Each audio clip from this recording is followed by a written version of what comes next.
The message arrived on a Tuesday morning, transmitted through the quantum relay that connected Earth to the Galactic Council. Admiral Kate Morrison stood in her office at Earth Defense Command, reading the formal document that would change everything. The words were polite, almost friendly, but she could feel the condescension bleeding through every line. The Zephyrian Empire, in the spirit of galactic cooperation, hereby donates 17 decommissioned vessels to the Terran Defense Initiative. These ships have served the Empire with distinction for over 3 centuries and will provide adequate defense capabilities for humanity's growing colonial presence. Kate set down the tablet and walked to the window overlooking the bustling spaceport below. Ships came and went constantly, but they were all human-built vessels. Small, crude by galactic standards but reliable. The largest warship in Earth's fleet was barely half the size of a standard alien patrol craft. Now the Zephyrians were offering them real warships, and Kate wondered what the catch was. Captain Jack Sullivan arrived an hour later, his weathered face showing the strain of 30 years in space.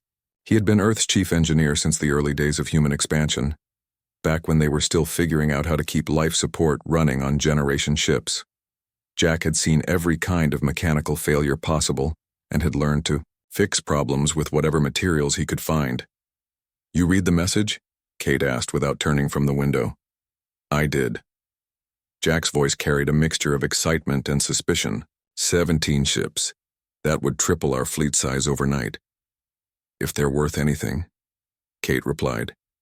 She handed him another tablet containing the technical specifications that had arrived with the donation offer. "Take a look at this." Jack scrolled through the data, his expression growing more serious with each page. The ships were old, even by human standards. Their quantum drives were failing, showing efficiency rates that would make them barely capable of interstellar travel. The weapon systems had been completely removed, leaving empty mounting points and severed power conduits. Most concerning, of all the life support systems were designed for Zephyrian physiology and would need complete replacement to keep humans alive. "They're giving us scrap," Jack said finally. "Pretty much." Kate turned back to face him. "But they're our scrap. Now the question is, what do we do with them?" The first ship arrived 3 weeks later, towed by a massive Zephyrian cargo hauler to Lunar Salvage Station 7. Kate and Jack watched from the observation deck as the alien vessel maneuvered the derelict warship into position. Even in its deteriorated state, the ship was beautiful in the way that all alien technology seemed to be. Its hull curved in smooth, organic lines that made human ships look like metal boxes by comparison. The ship had once been called the Eternal Vigilance, according to the faded markings on its hull. It stretched nearly 2 kilometers from bow to stern, its surface marked with scorch marks and the inevitable pitting that came from centuries of space travel. Observation ports ran along its sides like empty eyes, and the weapon mounting points looked like missing teeth. Lieutenant Commander Lisa Bennett met them at the airlock, tablet in hand and a grim expression on her face. She had been leading the advanced inspection team, cataloging every system and component they could access. Her report was not encouraging. "The main reactor is dead," she said without preamble. "Not just offline, but actually dead. The containment field generators have been removed, and someone welded the access ports shut. The secondary power systems are running on backup cells that should have been replaced 50 years ago." They followed her through the ship's corridors, their boots echoing in the empty spaces. The Eternal Vigilance had been designed to house a crew of over 2,000 Zephyrians, but now it felt like a tomb. Emergency lighting cast strange shadows on the walls, and the air recycling system wheezed with each breath it took. "What about the structure?" Jack asked, running his hand along the bulkhead. The metal felt strange under his fingers. Neither warm nor cold, as if it existed at some temperature that human senses couldn't quite process. "That's the only good news," Lisa replied. "The hull is solid. Whatever they make these ships from, it doesn't corrode like human steel. We've found stress fractures in a few places, but nothing that can't be repaired." They reached the ship's bridge, a circular chamber dominated by control stations designed for beings with 4 arms and different visual spectrums. The displays were dark, the command chairs covered in dust, and the main view screen showed only the static of dead sensors. Dr. Ryan Clark was already there, surrounded by opened panels and scattered tools. He looked up as they entered, his face bright with the enthusiasm that only came when he encountered a new puzzle to solve. Ryan had been reverse engineering alien technology since humanity's first contact with the Galactic Council, and he approached each new challenge like a child with a new toy. "This is incredible," he said, gesturing at the exposed circuitry behind one of the control panels. Their quantum processing systems are integrated directly into the ship's structure. Every bulkhead has computational elements built into the K molecular matrix. The entire ship is essentially one giant computer. "A broken giant computer," Jack pointed out. "Broken, yes, but not destroyed.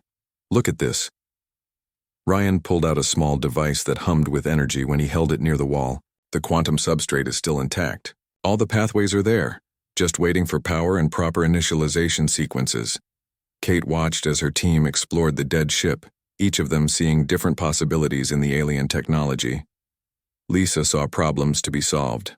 Jack saw systems to be rebuilt. And Ryan saw mysteries to be unraveled. But what Kate saw was opportunity. The other 16 ships arrived over the following month, each one in similar condition. Some were larger than the Eternal Vigilance, others smaller, but all shared the same characteristics. They were old, stripped of weapons, and barely functional. The Galactic Council had given humanity their garbage and expected gratitude in return. But humans had always been good at making something from nothing. They had colonized hostile worlds with makeshift equipment, built cities in the vacuum of space using salvaged materials, and survived disasters that would have destroyed other species. Now they had 17 ships that nobody else wanted, and Kate was beginning to think that might be exactly what they needed. The meeting that would change everything happened on a Friday evening in the cramped conference room adjacent to Kate's office. The core team had assembled to discuss their options: Kate, Jack, Lisa, and Ryan, along with a dozen specialists from various departments. The holographic display showed technical drawings of all 17 ships, their systems mapped out in meticulous detail. "We have 3 choices," Kate began. "We can strip them for materials and use the metal to build more human ships. We can try to repair them to original specifications and hope they don't fall apart. Or we can do something different." "Different how?" Lisa asked. Kate smiled for the first time in weeks. "We stop trying to make these ships work the way the Zephyrians intended. Instead, we make them work the way humans need them to work." 6 months later, Titan Station looked like a madhouse. The hidden shipyard orbiting Saturn had become the center of the most ambitious project in human history. 17 alien hulls floated in massive construction bays, each one surrounded by scaffolding, work platforms, and swarms of human engineers. The sound of cutting torches and welding equipment echoed through the station around the clock. Captain Jack Sullivan stood in the main observation deck, watching his teams tear apart 3 centuries of alien engineering. It had taken them 2 months just to figure out how to safely remove the Zephyrian power systems without triggering a catastrophic failure.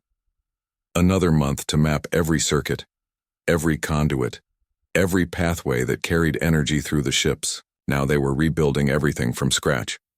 "We're not fixing these ships," Jack had told his engineering crews during their first meeting. "We're making them into something completely new. Forget everything you know about how alien technology is supposed to work. We're going to make it work the human way." Chief Petty Officer Danny Rodriguez had spent the last 3 months inside the guts of the former Eternal Vigilance, now designated Hull 1.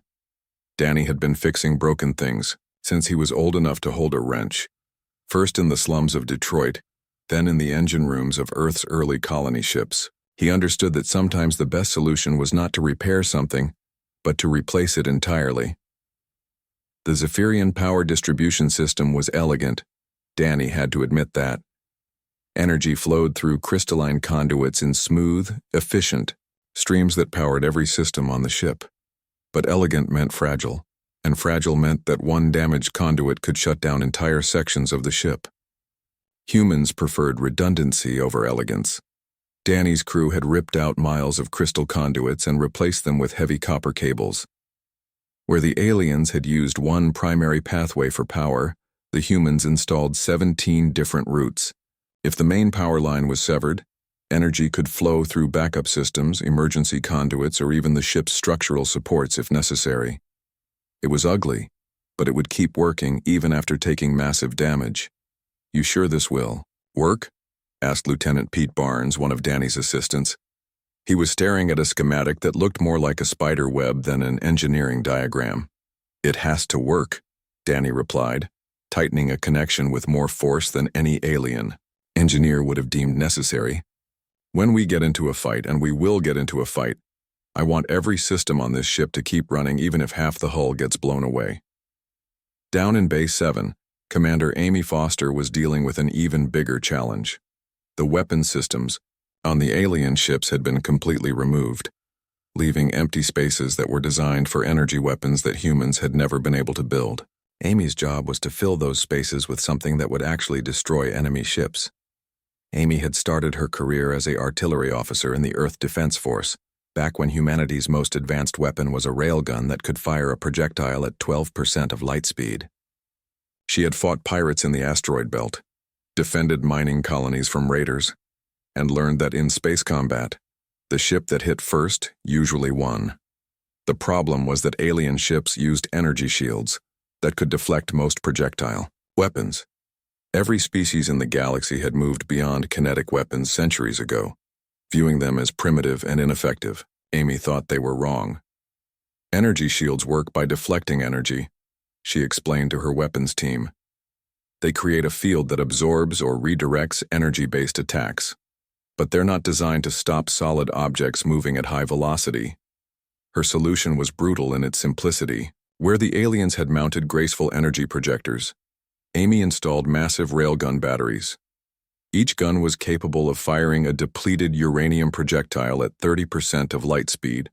The projectiles were guided by AI systems that could track and predict enemy movements, and they carried warheads that would detonate inside the target ship after penetrating the hull.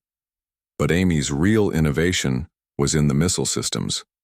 Human ships had always used missiles, but they were usually armed with nuclear warheads designed to damage or disable enemy vessels. Amy had a different idea. Her missiles carried something that no alien species had ever encountered in space: combat. Shaped nuclear charges designed to punch through energy shields like a hot knife through butter. "The beauty of it," Amy told Captain Sullivan during one of their weekly progress meetings, "is that nobody will see it coming. They'll expect us to fight like every other species, trading energy bursts at long range. Instead, we're going to get in close and hit them with everything we've got." The most radical changes were happening in Dr. Ryan Clark's materials laboratory. Ryan had been studying the alien hull materials for months, and he had discovered something interesting. The metal was incredibly strong and resistant to energy weapons, but it was also heavy and expensive to produce. The aliens used it because they could afford to, not because it was the best possible solution. Working with Sergeant Major Carlos Martinez, Ryan began replacing entire sections of alien hull with human-manufactured composites. The new armor was created by layering different materials in specific patterns: ceramic plates to shatter incoming projectiles, metal mesh to catch fragments, and impact-absorbing gel to distribute the force of explosions. "It looks terrible," Carlos admitted, running his hand over a section of new armor that looked like patchwork compared to the smooth alien hull. "But it works better than what they had." The new armor was 30% lighter than the original, which meant the ships could carry more weapons and move faster. It was also modular, which meant damaged sections could be replaced quickly instead of requiring complex repairs in a shipyard. Most importantly, it was designed to work with human technology instead of alien systems. The transformation of Hull 1 was nearly complete when Admiral Kate Morrison arrived for her monthly inspection. The ship that had once been the Eternal Vigilance was now something entirely different. The smooth curves of alien design were interrupted by the angular shapes of human additions. Gun ports bristled from every surface, sensor arrays stuck out like mechanical antennae, and the entire hull was painted in the matte black of human stealth technology. "It's ugly," Kate said, walking around the ship with Jack and his team. "Yes, ma'am, it is," Jack agreed cheerfully. "But it's our kind of ugly." The ship's interior had been completely redesigned for human use. The elegant alien bridge had been replaced with a cramped command center that prioritized function over form. Every system had manual backups, physical controls that would work even if the computer systems failed, and displays that human eyes could actually read. Kate stopped at one of the weapon control stations, where Lieutenant Commander Paul Jenkins was running final tests on the targeting systems. Paul had been working with Amy Foster to develop new combat tactics that would take advantage of their hybrid ship's unique capabilities. "How does it handle?" Kate asked. "Like a brick," Paul admitted. "But it's a brick that can take a beating, and dish one out too. The aliens built these ships to be beautiful and efficient. We rebuilt this one to win fights." As Kate toured the ship, she began to understand what her team had accomplished. They had not simply repaired alien technology or copied alien designs. They had created something new, something that combined the best of both human and alien engineering. The result was ugly, brutal, and completely unlike anything else in the galaxy. "When will she be ready for trials?" Kate asked. Jack checked his tablet, scrolling through dozens of progress reports and system tests. 2 more weeks for final systems integration, another month for crew training and shakedown runs. Call it 6 weeks until we're ready to see what she can really do. Kate nodded, looking out at the other 16 hulls still under construction. Each one would be different, incorporating lessons learned from Hull 1 and innovations that pushed the boundaries of what was possible. They had started with alien scrap and human determination. Now they were building something that would change everything. The news reached the Galactic Council chambers on Nexus Prime 3 months after the humans had begun their reconstruction project. Ambassador Veltar of the Zephyrian Empire stood before the assembled representatives of 47 different species, his forearms gesturing elegantly as he presented the intelligence report.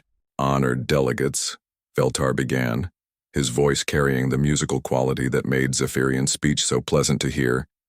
"It appears that our gift to the humans has been received with enthusiasm." A ripple of polite interest passed through the chamber. The Terran situation was generally considered a minor curiosity by most council species. Humans were the newest members of galactic civilization, barely 50 years past their first contact with alien life. Their technology was primitive, their military laughably small, and their diplomatic influence practically non-existent. High Commander Nexus Prime of the Andromedan Defense Force leaned forward in his crystalline chair. As the Council's chief military advisor, he took professional interest in any species that chose to rebuild, rather than simply operate donated equipment. "What modifications have they made?" Veltar activated a holographic display that showed grainy surveillance images of Titan Station. The photos had been taken by long-range scouts, as humans had been surprisingly secretive about their reconstruction project. What the images showed made several delegates exchange amused glances. "They appear to have extensively modified our vessels," Veltar said, struggling to keep his tone diplomatic. "The elegant curves of Zephyrian design have been interrupted by crude angular additions. They have covered our beautiful hulls with what appears to be primitive armor plating." The image shifted to show close-up shots of weapon emplacements. Where Zephyrian ships had once carried graceful energy projectors, the human modifications bristled with bulky mechanical devices that looked more like construction equipment than weapons. "Are those kinetic projectile systems?" asked Delegate Xerion of the Crystalline Consortium, her voice tinkling like wind chimes. "How wonderfully nostalgic. I have not seen such primitive weapons since my people's early industrial period." Polite laughter echoed through the chamber. Kinetic weapons had been abandoned by most species thousands of years ago, when energy shields made solid projectiles effectively useless. Only the most backward civilizations still relied on hurling chunks of metal at their enemies. Commander Nexus Prime studied the images more carefully. His people had been warriors for millennia, and he had seen many different approaches to ship design. The human modifications looked crude, but there was something about their placement and configuration that nagged at his tactical instincts. "Have we analyzed their weapon capabilities?" he asked. "Our analysts estimate that their projectile systems could achieve perhaps 20% of light speed," Veltar replied. "Impressive for kinetic weapons, but hardly a threat to modern energy shielding. The projectiles would simply bounce off or be deflected away from any properly equipped vessel. The discussion moved on to other matters, but Commander Nexus Prime remained troubled by what he had seen. After the session ended, he returned to his private office and requested detailed files on human military history. What he found there made him even more concerned. Humans were survivors. Their homeworld was a death trap by galactic standards, with extreme weather, dangerous predators, and natural disasters that would have driven most species to extinction. Yet humans had not just survived, they had thrived. They had spread across their planet, adapted to every environment, and eventually reached the stars using technology that barely qualified as space-worthy. More importantly, humans were innovators. Every time they encountered a problem they could not solve with existing methods, they invented new approaches. Their history was filled with examples of turning disadvantages into strengths, of winning battles against superior forces through unconventional tactics. Meanwhile, on Earth, Captain Helen Baker was preparing for her monthly diplomatic mission to the council chambers. Helen served as humanity's primary liaison with the galactic government, a job that mostly involved sitting through boring meetings where more advanced species discussed problems that humans were not yet qualified to understand. The council session she attended that week was different. For the first time since joining the galactic community, humans were actually a topic of conversation. Helen listened as delegate after delegate discussed her species reconstruction project with barely concealed amusement. "The human approach to engineering is certainly energetic," commented Ambassador Thrix of the Aquatic Alliance, "though I fear they may have damaged those beautiful Zephyrian vessels beyond repair. It is rather like giving a fine musical instrument to a child," added Counselor Vex of the Hive Collective. "They will certainly make noise with it, but whether that noise constitutes music is another question entirely." Helen maintained her diplomatic composure, but inside she was taking notes. Every comment, every assumption, every dismissive remark was being filed away for future reference. The galactic community clearly viewed humanity as well-meaning but incompetent, like children playing with toys they did not understand. What they did not know was that those children had grown up in a universe that actively tried to kill them, and they had learned to fight back with whatever weapons they could find. The intelligence reports continued to flow into the council over the following weeks. Human activity at Titan Station had increased dramatically, with supply ships arriving, daily carrying materials that made no sense to alien observers. They were importing massive quantities of rare metals, industrial chemicals, and manufacturing equipment that seemed completely inappropriate for ship construction. "They appear to be building their own manufacturing infrastructure," reported Veltard during another council briefing. "Rather than simply repairing our vessels, they are creating entirely new production capabilities." This was viewed as further evidence of human inefficiency. Any civilized species would have simply purchased replacement parts from established manufacturers. Only primitives would waste resources building their own factories when perfectly good suppliers already existed. The first test flight of Hull 1 took place on a Tuesday morning, observed by long-range sensors positioned throughout the outer solar system. The ship that emerged from Titan Station bore little resemblance to the elegant vessel that had entered the construction bay 18 months earlier. The diplomatic intelligence summary that reached the council described Hull 1 as extensively modified beyond recognition and bearing little resemblance to standard Zephyrian design principles. The ship's energy signature was described as crude but functional, and its maneuverability as adequate for primitive applications.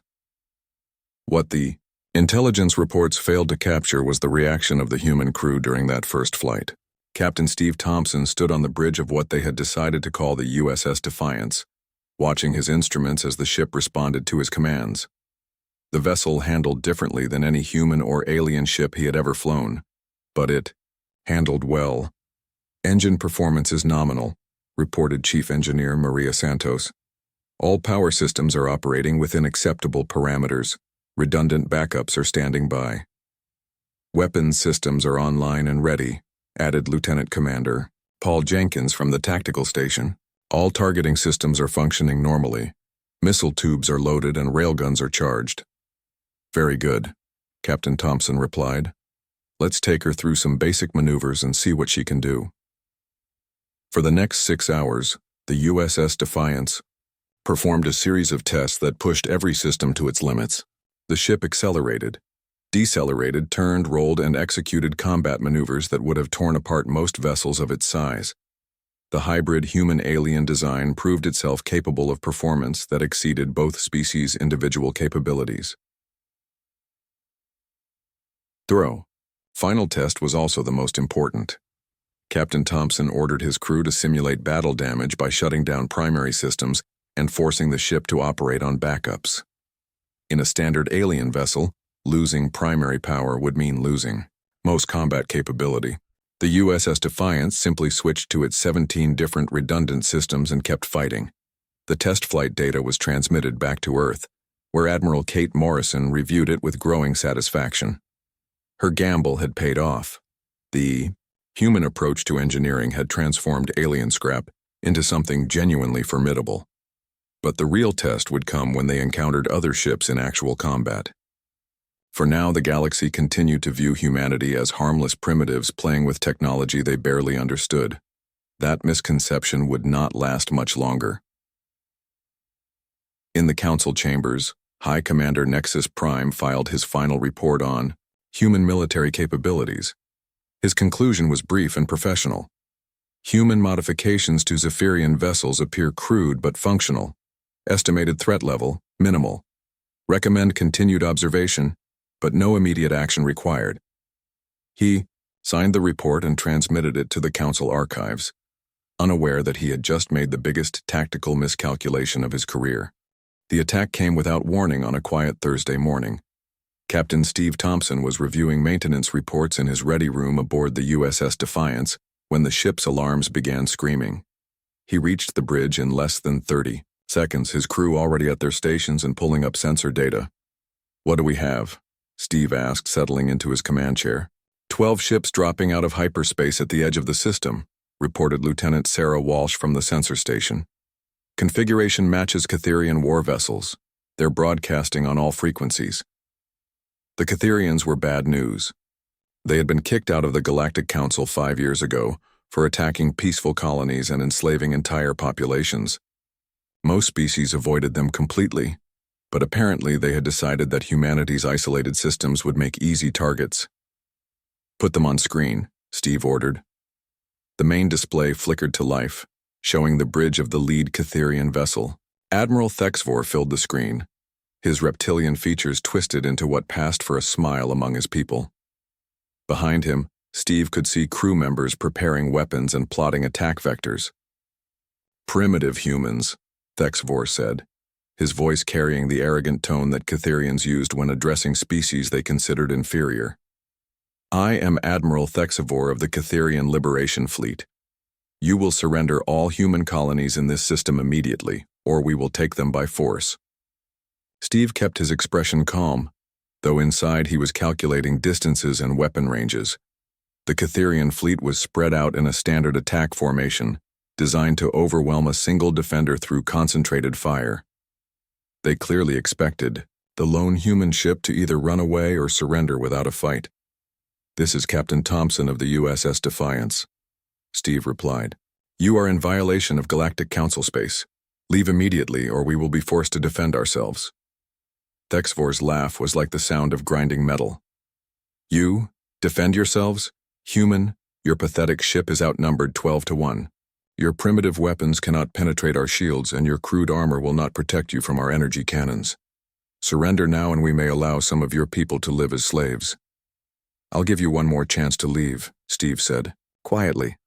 "Foolish primitive, destroy them." The transmission cut off and Steve turned to his tactical officer.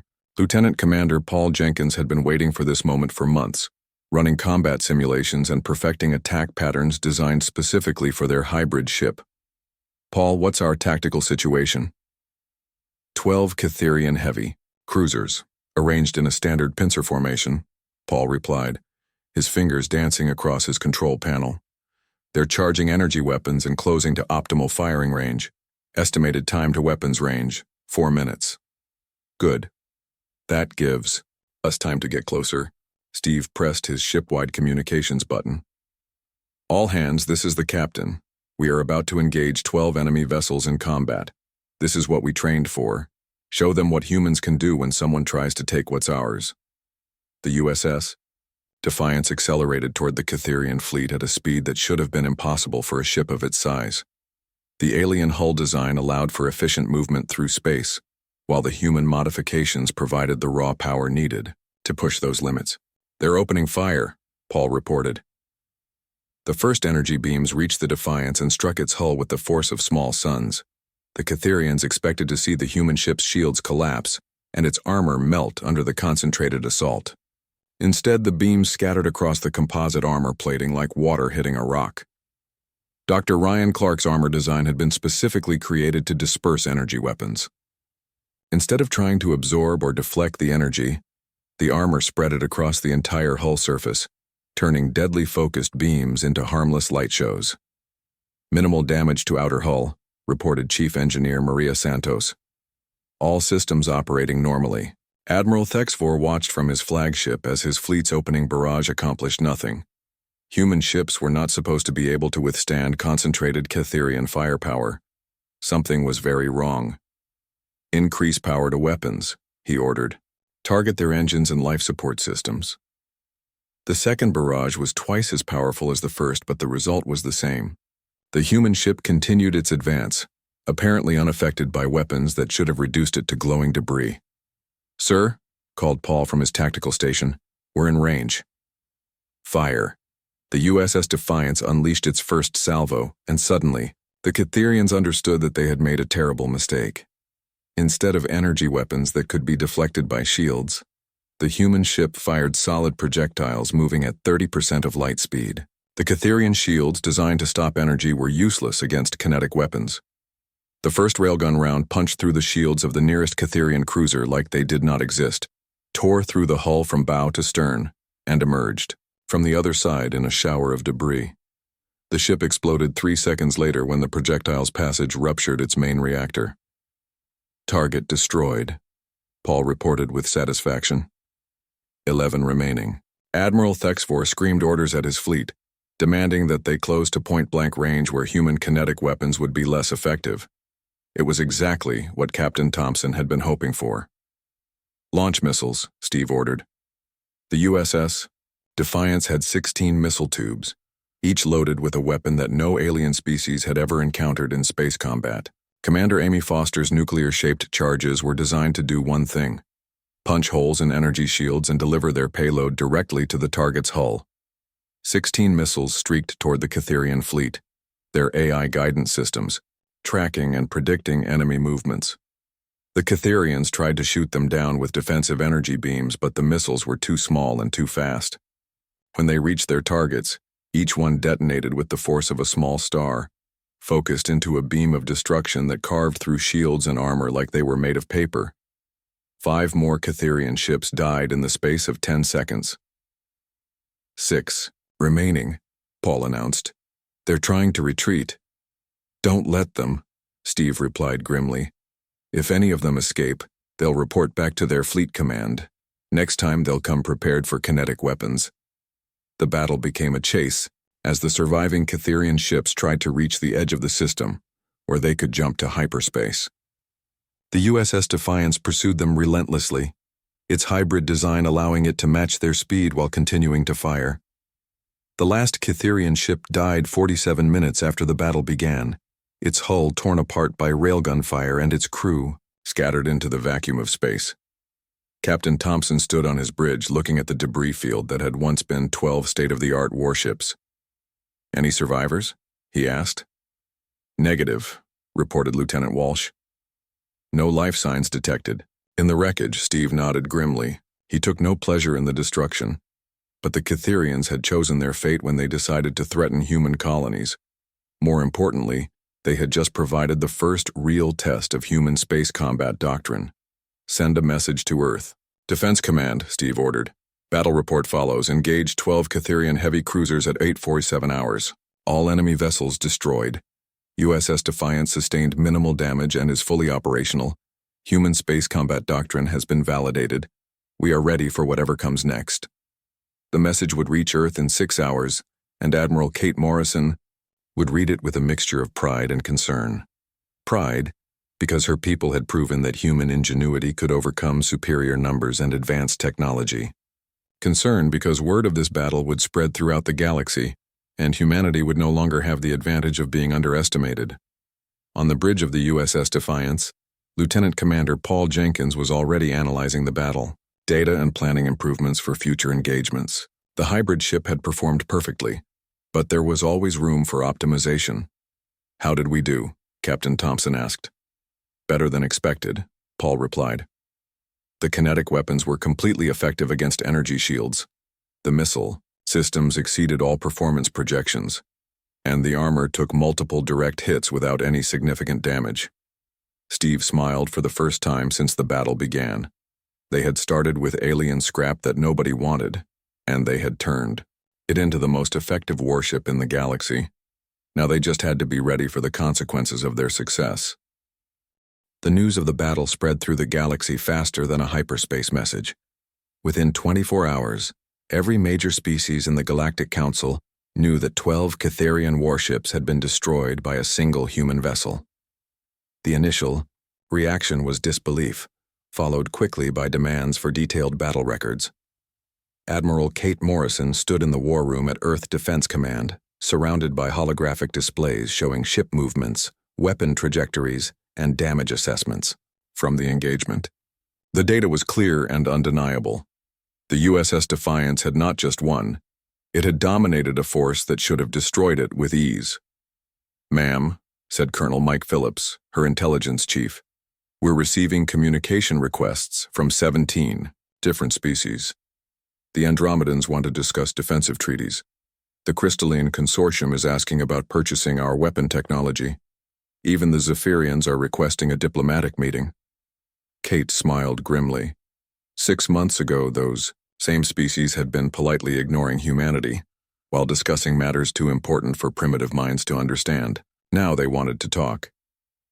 The first official response came from High Commander Nexus Prime of the Andromedan Defense Force. His message was brief and professional, but Kate could read the concern between the lines. The Andromedans had built their military doctrine around energy weapons and defensive shields, just like every other species in the galaxy. If humans could render that doctrine obsolete, then every established military power was suddenly vulnerable. Within a week, Admiral Morrison found herself hosting the first major diplomatic conference ever held on Earth.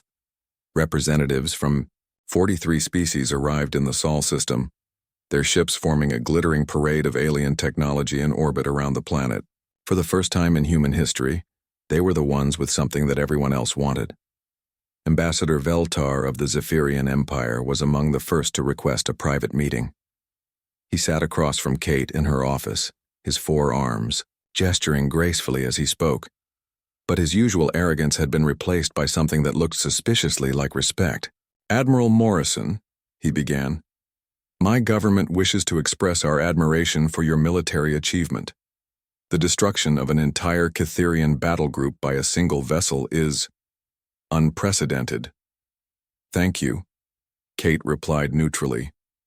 "Though, I should point out that the vessel in question was built from a hull that your people generously donated to our defense forces." Veltar's expression showed that he understood the implications perfectly. The Zephyrians had given humanity their garbage, and humans had turned it into the most dangerous warship in the galaxy. The irony was not lost on anyone. "Indeed," Veltar continued, "which brings me to my government's proposal. We would like to offer a full military alliance between our peoples, including technology sharing and joint development programs." It was the same offer that humanity had been hoping to receive for decades, when they were weak and desperate for alien support. Now it came at a time when humans no longer needed it, which made it considerably more valuable as a bargaining chip. Similar offers arrived daily. The Aquatic Alliance wanted to purchase human kinetic weapons for their defensive fleets. The Hive Collective proposed joint research into armor technologies. The Crystalline Consortium offered mining rights on 12 different worlds in exchange for missile guidance systems, but the most interesting proposal came from High Commander Nexus Prime himself. The Andromedan military leader arrived on Earth with a small fleet and a request that surprised everyone. He wanted to tour the USS Defiance and meet with human military engineers. Captain Steve Thompson received orders to give the alien commander complete access to his ship, within reason. He met Nexus Prime at the airlock, noting that the tall crystalline being moved with the careful precision of a professional soldier. "Commander," Steve said, "welcome aboard the USS Defiance." "Captain Thompson," Nexus Prime replied, his voice carrying harmonic overtones that made it sound like multiple people speaking in unison. "I must admit, I am curious to see how you accomplished what our analysts believed to be impossible." The tour took 3 hours. Nexus Prime examined every system, asked detailed questions about human engineering principles, and studied the battle damage from the Catherian engagement. Steve watched the alien commander's reactions carefully, noting when he seemed surprised or impressed. "Your armor system is remarkable," Nexus Prime said as they stood in front of a section of hull that had taken direct hits from energy weapons. "Our analysis suggested that dispersing energy across the entire surface would make the ship vulnerable to focused attacks, but your test results indicate otherwise." "The secret is redundancy," Steve explained. "We don't just disperse the energy, we give it multiple paths to travel. Even if several armor sections are destroyed, the remaining systems can handle the load. And your kinetic weapons," Nexus Prime continued. "They appear crude, but their effectiveness against energy shields is undeniable. How did you know that such an approach would work?" Steve grinned. "We didn't. But humans have a saying, if something isn't working, try something different. Everyone in the galaxy uses energy weapons, so we tried kinetic ones instead." The real breakthrough in understanding came when Nexus Prime met with Dr. Ryan Clark and Captain Jack Sullivan in the ship's engineering section. The alien commander spent an hour studying the human modifications to Zephyrian technology, trying to understand the thinking behind each change. "You replaced elegant systems with crude ones," he observed. "You added weight and complexity, where the original design emphasized efficiency and simplicity. By every standard engineering principle, your modifications should have made the ship worse, not better." "That's because you're thinking like an alien," Jack replied with a laugh. "Humans don't care about elegant. We care about what works when everything goes wrong." Dr. Clark pulled up holographic displays showing system redundancies throughout the ship. "Every critical system has at least 3 backup methods. If the main computer fails, we can operate manually. If the primary power system is destroyed, we have 17 different ways to reroute energy. If the hull is breached, our armor is designed to contain damage instead of letting it spread." "It is comprehensive," Nexus Prime admitted. "But surely such redundancy comes at a cost in terms of efficiency and performance." "Of course it does," Ryan agreed. "Our ship is heavier, more complex, and harder to maintain than the original Zephyrian design. But it's also harder to destroy. And in combat, survival matters more than efficiency." The diplomatic meetings continued for 2 more weeks. By the time the alien representatives departed, humanity had signed 12 different technology sharing agreements, 6 mutual defense treaties, and trade deals that would make Earth wealthy beyond imagination. But Admiral Morrison knew that the real change was more fundamental than any treaty or trade agreement. For 50 years, humanity had been the junior partner in galactic civilization, grateful for whatever scraps of technology or knowledge the older species chose to share. Now they were equals, with something valuable to contribute to the galactic community. The final irony came in a private message from Ambassador Veltar, sent after the Zephyrian delegation had returned home. The message was brief and to the point. "We gave you our scrap metal, expecting gratitude for our charity.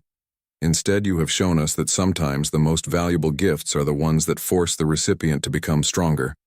Perhaps we are the ones who should be grateful." Admiral Morrison read the message twice, then filed it away in her personal archives. Outside her office window, she could see the construction yards where 16 more alien hulls were being transformed into human warships. Each one would be different, incorporating lessons learned from the USS Defiance and new innovations that pushed the boundaries of what was possible. The age of human military power had begun, forged from alien scrap and human determination. They had started as the galaxy's charity cases and become its newest military superpower, and they had done it the human way, by taking what others considered worthless and turning it into something extraordinary. In the shipyards of Titan Station, work continued around the clock. 17 ships had become the foundation of a fleet that would change the balance of power in the galaxy. The aliens had given humanity scrap metal, expecting nothing in return. Instead, they had given them the tools to forge a new destiny among the stars.